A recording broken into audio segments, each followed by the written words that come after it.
¿Por qué Jesús vino de la tribu de Judá y no de otra tribu? Esta pregunta resuena a través de los pasillos de la eternidad y encierra un misterio que pocos cristianos realmente comprenden. Cuando Dios decidió enviar al Mesías para salvar a la humanidad, tenía a 12 tribus de Israel a su disposición, pero escogió solo una. No fue una decisión aleatoria, ni un azar de la historia. Fue una elección meticulosamente orquestada por el propio arquitecto del universo. Una decisión que revela capas profundas sobre la naturaleza de Dios y sobre el significado de la redención. Imagina por un momento el escenario. 12 hijos de Jacob, cada uno destinado a convertirse en una nación poderosa. Leví ya estaba apartado para lo sagrado, sirviendo como sacerdote en el tabernáculo de Dios. ¿Por qué el Mesías no vendría a través de la línea sacerdotal? José había sido exaltado en Egipto. Sus hijos Efraín y Manasés recibieron bendiciones especiales del propio Jacob. ¿Por qué no a través de los bendecidos? Benjamín era el hijo de la vejez, el amado de su padre, la tribu que daría origen al primer rey de Israel. ¿Por qué no a través de los favoritos? Pero los ojos del Altísimo se volvieron hacia un hombre cuya historia estaba manchada por la traición. Judá, aquel que vendió a su propio hermano José por 20 monedas de plata. Judá, que se involucró con una prostituta en el camino a Timnat. Judá, cuyo nombre significa alabanza, pero cuyas acciones iniciales estaban lejos de merecer cualquier celebración. ¿Cómo este hombre, con un pasado tan sombrío, se convirtió en el elegido para portar la línea del Salvador? La respuesta no está solo en la gracia transformadora de Dios, sino en algo mucho más profundo e inquietante. Está en la comprensión de que Dios no elige a los calificados, Él califica a los elegidos. Y el viaje de Judá, de la caída a la redención, refleja exactamente el viaje que cada uno de nosotros necesita hacer para encontrar la salvación. Cuando estudiamos las Escrituras con cuidado, descubrimos que la elección de la tribu de Judá no fue revelada de una sola vez. Fue un misterio progresivamente desvelado a través de profecías, promesas y cumplimientos que atravesaron milenios.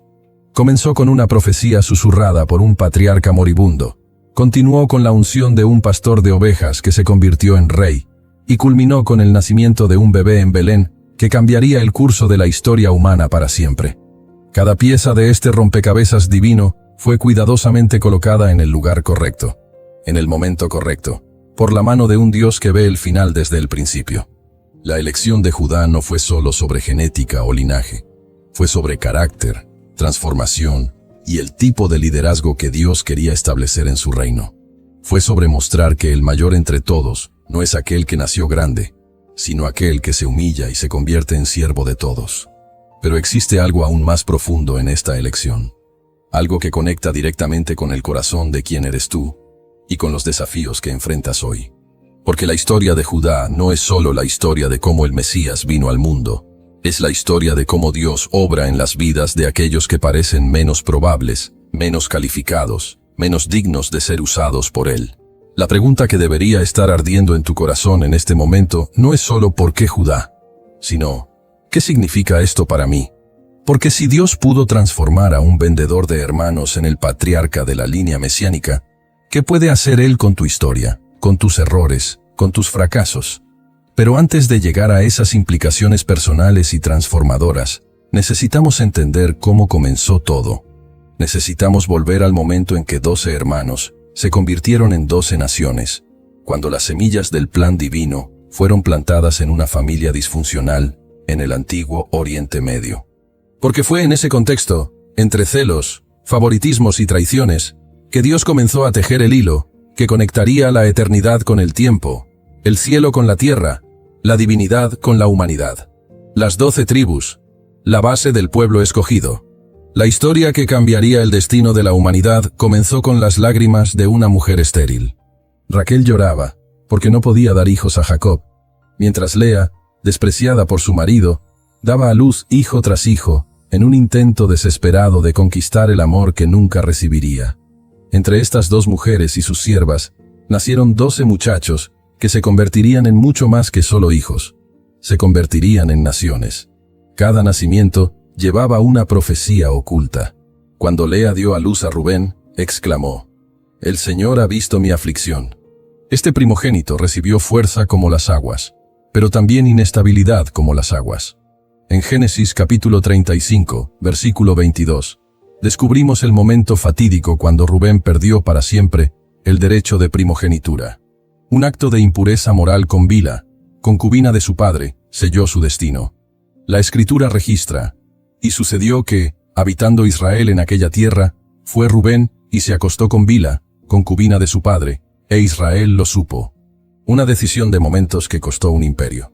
Simeón y Leví nacieron en secuencia, y sus vidas también se entrelazaron en una trama de violencia que los marcaría para siempre. La masacre de Siquem reveló la naturaleza sanguinaria de estos dos hermanos. Cuando Dina, su hermana, fue deshonrada por Siquem, hijo de Hamor, ellos elaboraron un plan diabólico. Fingiendo aceptar una alianza mediante la circuncisión, Simeón y Leví atacaron la ciudad mientras los hombres aún se recuperaban de la operación, matando a todos los varones. Jacob quedó horrorizado. «Me habéis turbado, haciéndome odioso entre los moradores de esta tierra». Pero entre esos primeros hijos problemáticos, nació un cuarto hijo. Cuando Lea concibió nuevamente dijo: «Esta vez alabaré al Señor». Y lo llamó Judá, que significa alabanza. En ese momento, ni ella ni nadie más podía imaginar que acababa de dar a luz al futuro patriarca de la línea mesiánica. Judá no era el primogénito, no era el favorito, no tenía características especiales evidentes. Era solo el cuarto hijo de una mujer que intentaba desesperadamente conquistar el amor de su marido. Los otros hijos siguieron naciendo, cada uno con su personalidad distinta y su destino único. José vino con sueños y visiones, demostrando desde temprano una conexión especial con lo sobrenatural. Sus sueños profetizaban su futura exaltación, pero también sembraban semillas de celos en el corazón de sus hermanos. Benjamín, el menor, nació a costa de la vida de Raquel, convirtiéndose en el hijo del dolor que se transformó en hijo de alegría para Jacob. Pero observa cómo Dios obra a través de las imperfecciones humanas. Esta no era una familia perfecta, ni mucho menos. Era una familia llena de rivalidades, celos, favoritismos y disfunciones. Jacob amaba a José más que a todos sus hijos, y eso era evidente para todos. La túnica de muchos colores no era solo una prenda, era un símbolo del favoritismo que envenenaba las relaciones familiares. Los hermanos odiaban a José al punto de no poder hablarle pacíficamente, y fue en este contexto de odio y celos que Judá demostró por primera vez su verdadera naturaleza. Cuando los hermanos planeaban matar a José, fue Judá quien sugirió venderlo a los ismaelitas. ¿Qué provecho hay en que matemos a nuestro hermano y encubramos su sangre? Venid, y vendámoslo a los ismaelitas, dijo él en Génesis, capítulo 37, versículos 26 y 27. Por 20 monedas de plata, Judá convenció a sus hermanos de vender a José como esclavo. Este es el hombre que Dios escogió para portar la línea del Mesías. Un hombre que vendió a su propio hermano por dinero. La respuesta nos obliga a confrontar una verdad incómoda sobre cómo Dios actúa. Él no espera que seamos perfectos para usarnos. Nos usa en el proceso de hacernos perfectos. La vida de Judá después de la venta de José revela a un hombre sumido en degradación moral. Se casó con una cananea, tuvo 3 hijos, y cuando el primero murió por su maldad, Judá se negó a dar el segundo hijo como esposo a Tamar, su nuera, conforme a la ley del levirato. Cuando el segundo hijo también murió, Judá prometió dar el tercero, pero no cumplió la promesa. Entonces, sucedió algo que expuso por completo el carácter caído de Judá. Tamar, disfrazada de prostituta, sedujo a su propio suegro en el camino a Timnat. Judá, sin reconocerla, le prometió un cabrito como pago, y dejó como prenda su anillo, su cordón y su bastón. Cuando se descubrió el embarazo de Tamar, Judá, en su hipocresía, ordenó que fuera quemada por prostitución. Pero Tamar presentó los objetos que él había dejado como prenda, obligando a Judá a reconocer: ella es más justa que yo. Este es el punto de inflexión en la vida de Judá. Por primera vez, reconoce públicamente su error. Por primera vez, demuestra humildad genuina. Y es exactamente aquí donde comenzamos a entender por qué Dios lo eligió. No porque fuera perfecto, sino porque era capaz de reconocer su imperfección y arrepentirse genuinamente. Pasaron los años, y una gran hambruna azotó la tierra. Los hijos de Jacob se vieron obligados a bajar a Egipto para comprar grano, sin saber que estaban a punto de encontrarse con el hermano que habían vendido, ahora convertido en el segundo hombre más poderoso de Egipto.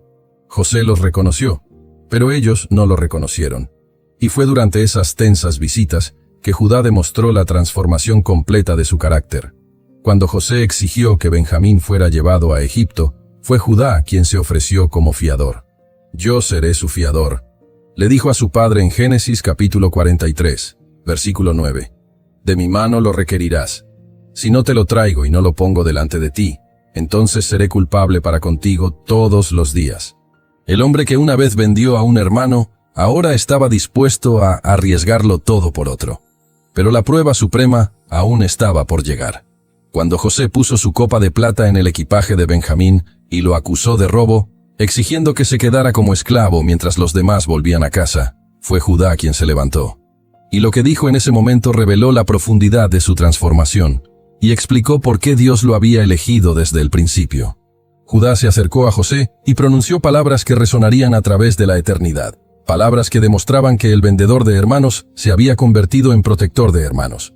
Pero lo que dijo exactamente, y cómo sus palabras revelaron el corazón de un futuro Mesías, es una historia que cambiará por completo tu comprensión de lo que significa el verdadero liderazgo. La profecía de Jacob sobre Judá. Las palabras que Judá pronunció ante José aquel día en Egipto revelaron una transformación tan profunda que cambió no solo el destino de una familia, sino el curso de la historia humana. Te ruego, pues, que tu siervo se quede ahora en lugar del muchacho como esclavo de mi señor, y que el muchacho suba con sus hermanos. Porque, ¿cómo subiré yo a mi padre si el muchacho no va conmigo? No sea que yo vea el mal que sobrevendrá a mi padre. Estas palabras, registradas en Génesis capítulo 44, versículos 33 y 34, llevaban el peso de la redención. El hombre que vendió a José por 20 monedas de plata, ahora ofrecía su propia libertad a cambio de la libertad de Benjamín. No era solo un gesto de protección, era una declaración de liderazgo sacrificial.